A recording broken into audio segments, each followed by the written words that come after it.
पंजाब के मुख्यमंत्री भगवंत मान ने आज सुबह 11 बजे चंडीगढ़ में स्थित मुख्यमंत्री आवास पर कैबिनेट की अहम बैठक बुलाई है, जिसमें कई महत्वपूर्ण प्रस्तावों को मंजूरी दी जा सकती है। साथ ही कैबिनेट की बैठक में आगामी बजट सत्र को हरी झंडी मिलने की संभावना है और सरकार मार्च में सत्र बुलाने की तैयारी में है। इसके अलावा उद्योगपतियों को राहत देने और नई औद्योगिक नीति पर भी चर्चा संभव है। हाल ही में इस संबंध में कैबिनेट मंत्री संजीव अरोड़ा ने बैठक की थी और सरकार जल्द ही इस नीति को लागू करने की तैयारी में है।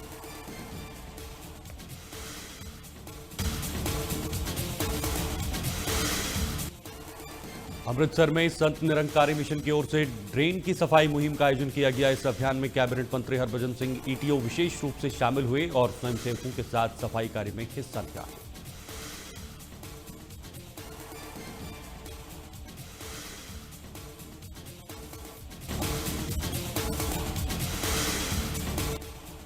लुधियाना में पूर्वांचल सम्मान रैली का आयोजन किया गया। इस दौरान हरियाणा के मुख्यमंत्री नायब सिंह सैनी कार्यक्रम में मुख्य अतिथि के तौर पर शामिल हुए। रैली को संबोधित करते हुए मुख्यमंत्री नायब सिंह सैनी ने राहुल गांधी पर तीखा हमला बोला। उन्होंने कहा कि पंजाब के लोग कांग्रेस की राजनीति को भली भांति समझ चुके हैं।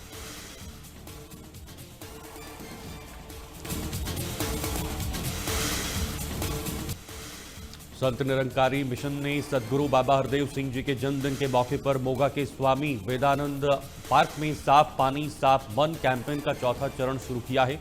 इस सफाई अभियान में बड़ी संख्या में वॉलंटियर्स और स्थानीय पार्षद भी शामिल हुए।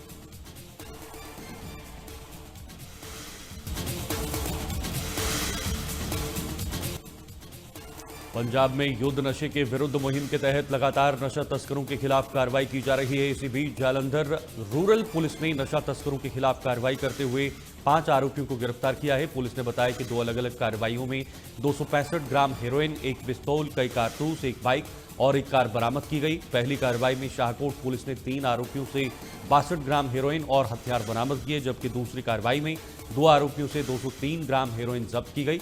आरोपियों के खिलाफ एनडीपीएस एक्ट और आर्म्स एक्ट के तहत केस दर्ज कर कोर्ट में पेश कर पुलिस रिमांड पर लिया गया।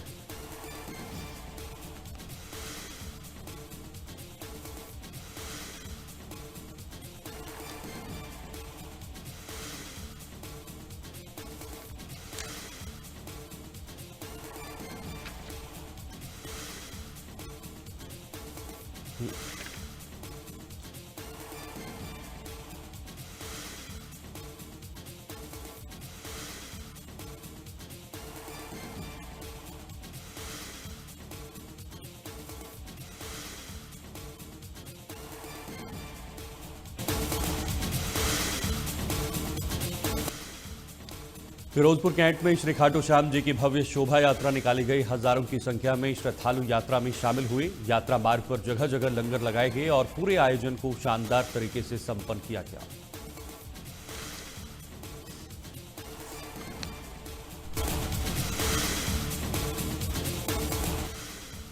गुरदासपुर के गांव आद्या में पुलिस चौकी पर तैनात 2 कर्मियों की गोली लगने से मौत हो गई। दोनों के सर्विस वेपन बरामद किए गए हैं। घटना की जांच आतंकवादी और गैंगस्टर एंगल से की जा रही है।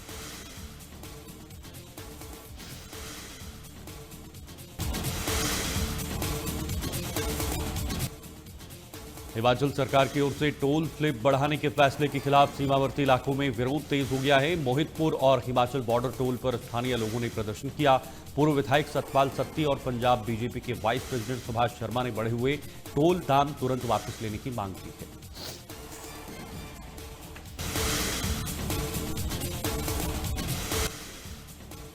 चंडीगढ़ मेयर सौरभ जोशी ने पीजीआई के सामने स्थित रैन बसेरा का औचक निरीक्षण किया। निरीक्षण में फर्स्ट एड बॉक्स, हीटर और पानी की सुविधा न होने जैसी बड़ी खामियां सामने आई। मेयर ने फेसबुक लाइव के जरिए जानकारी साझा करते हुए कहा कि लोगों को बेहतर सुविधाएं देना उनकी प्राथमिकता है।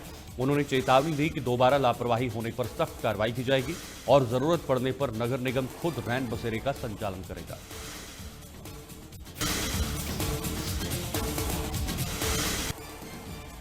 हरियाणा के मुख्यमंत्री नायब सिंह सैनी ने दिल्ली में केंद्रीय गृह एवं सहकारिता मंत्री अमित शाह से शिष्टाचार भेंट की। इस दौरान प्रदेश से जुड़े कई विकास कार्यों, कानून व्यवस्था और सहकारिता क्षेत्र को मजबूत करने पर चर्चा हुई।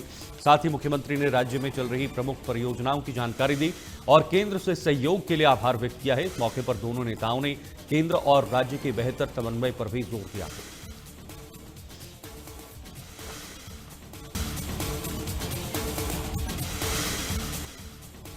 पूर्व कृषि मंत्री जेपी दलाल ने अपने कार्यालय में कार्यकर्ताओं के साथ प्रधानमंत्री नरेंद्र मोदी के रेडियो कार्यक्रम मन की बात को सुना। उन्होंने कहा कि संबोधन बहुत ऊर्जा और प्रेरणा से भरा था।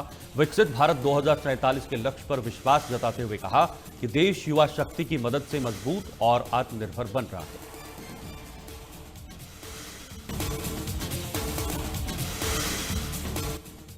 नारनौल में सांसद दीपेंद्र हुड्डा ने कांग्रेस कार्यालय का उद्घाटन किया और अनाज मंडी में आयोजित रैली को संबोधित किया। दीपेंद्र हुड्डा ने जनता से संवाद करते हुए समर्थन और सहयोग की अपील की है।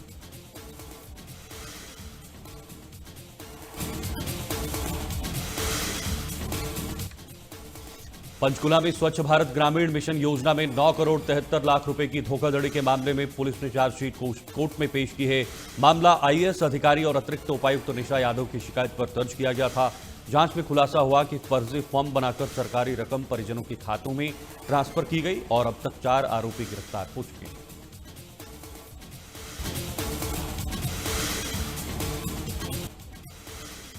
कुरुक्षेत्र के जोगना खेड़ा में आपसी विवाद के चलते बीजेपी नेता जगबीर जोगना खेड़ा के चाचा की तेज धार हथियार से हत्या कर दी गई। पुलिस ने आरोपी सुरजीत सिंह को चिन्हित कर मामले की जांच शुरू कर दी है।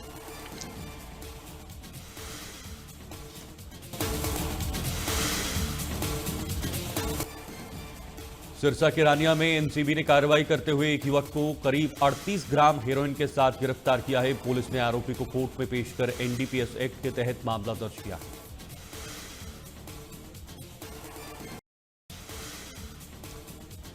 उत्तर प्रदेश के मुख्यमंत्री योगी आदित्यनाथ सिंगापुर और जापान के 4 दिवसीय दौरे पर हैं। सीएम योगी लखनऊ एयरपोर्ट से विशेष विमान के जरिए सिंगापुर पहुंचे, जहां पर उनका स्वागत किया गया। इस दौरान मुख्यमंत्री के साथ उच्च स्तरीय प्रतिनिधिमंडल भी मौजूद हैं। सिंगापुर में मुख्यमंत्री प्रधानमंत्री और राष्ट्रपति से मुलाकात करेंगे और 33 वैश्विक कंपनियों के प्रतिनिधियों के साथ निवेश को लेकर अहम बैठकें करेंगे। इसके बाद मुख्यमंत्री योगी आदित्यनाथ बुधवार से जापान के दौरे पर रहेंगे, जहां वो उच्च स्तरीय बैठकों में हिस्सा लेंगे। 2017 में म्यांमार यात्रा के बाद ये उनका पहला विदेशी दौरा है, जिसे उत्तर प्रदेश में निवेश आकर्षित करने की दिशा में महत्वपूर्ण कदम माना जा रहा है।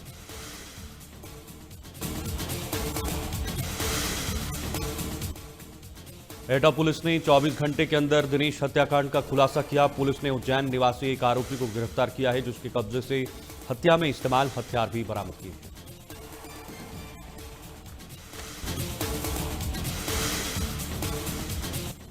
गाजियाबाद और दिल्ली एनसीआर के वाहन चोरी करने वाले गिरोह का पुलिस ने पर्दाफाश किया है। पुलिस ने 2 शातिर लुटेरों को गिरफ्तार किया है। उनके कब्जे से चोरी की कारें और चोरी में इस्तेमाल इलेक्ट्रॉनिक उपकरण बरामद हुए। दोनों अभियुक्तों के खिलाफ यूपी और दिल्ली में दर्जनों चोरी के मामले दर्ज हैं।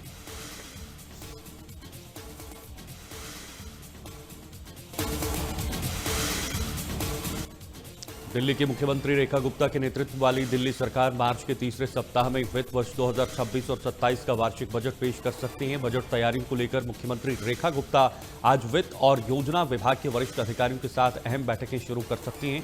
जानकारी के मुताबिक इन बैठकों में कई विभागों की प्राथमिकताओं और विकास योजनाओं पर चर्चा होगी। सरकार इस बजट में शिक्षा, स्वास्थ्य और सामाजिक कल्याण योजनाओं पर फोकस कर सकती है।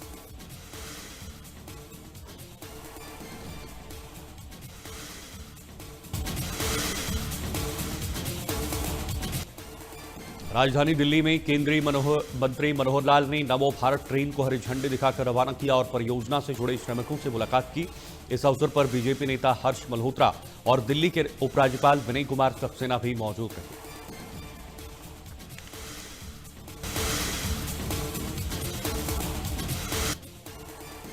दिल्ली के सीलमपुर इलाके में स्थित कपड़े की दुकानों में आग लग गई। आग लगने के बाद आसपास अफरा तफरी मच गई और कई दुकानें चपेट में आ गई। स्थानीय लोगों ने आग की सूचना दमकल विभाग को दी। इसके बाद दमकल की 10 से ज्यादा गाड़ियां मौके पर पहुंची और आग बुझाने में जुट गई। दमकल अधिकारियों ने बताया कि दुकान में आग के कारणों की जांच की जा रही है।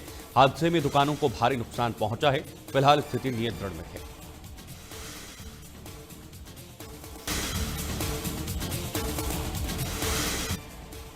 जम्मू कश्मीर के कठुआ में भारत पाकिस्तान इंटरनेशनल बॉर्डर के खानवाल इलाके में रात करीब 8 बजे एक संदिग्ध पाकिस्तानी ड्रोन देखे जाने से सुरक्षा एजेंसियां सतर्क हो गई। बताया जा रहा है कि ड्रोन कुछ मिनटों तक भारतीय क्षेत्र में मंडराता रहा और फिर वापस पाकिस्तान लौट गया।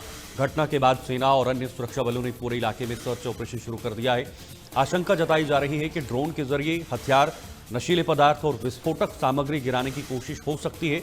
फिलहाल बॉर्डरों के इलाके में निगरानी बढ़ा दी गई है और किसी भी संभावित घुसपैठ को लेकर सुरक्षा एजेंसियां अलर्ट पर हैं।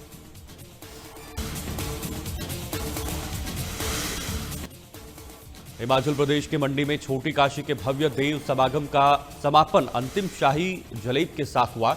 समापन समारोह की अध्यक्षता राज्यपाल शिव प्रताप शुक्ल ने की।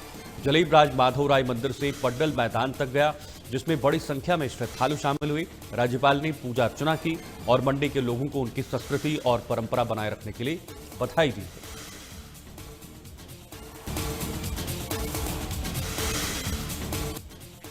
जम्मू कश्मीर के किश्तवाड़ में सुरक्षा बलों और आतंकियों के बीच मुठभेड़ हुई। इस दौरान सुरक्षा बलों ने 3 आतंकियों को ढेर कर दिया है।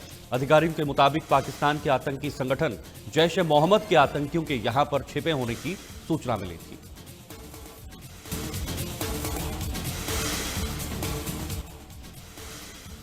भारत और अमेरिका की सेना के बीच आज से वज्र प्रहार शुरू हो रहा है। हिमाचल प्रदेश के बकलोह में स्थित स्पेशल फोर्सेस ट्रेनिंग स्कूल में दोनों देशों के सेनाओं के बीच संयुक्त सैन्य अभ्यास किया जाएगा। ये युद्ध अभ्यास 15 मार्च तक चलेगा, जिसमें दोनों देशों की सेनाएं सैन्य अभ्यास करेंगी। बता दें, इस सैन्य अभ्यास का मकसद दोनों देशों की सेनाओं के बीच रक्षा सहयोग को मजबूत करना और संयुक्त परिचालन क्षमता को बढ़ावा देना है। भारतीय सेना की ओर से स्पेशल फोर्सेस की टुकड़ी और अमेरिका की ओर से ग्रीन बैरेट्स के कमांडो हिस्सा ले रहे हैं। दोनों देशों की सेनाओं से करीब 40 से 45 जवान युद्ध स्थितियों का प्रशिक्षण करेंगे।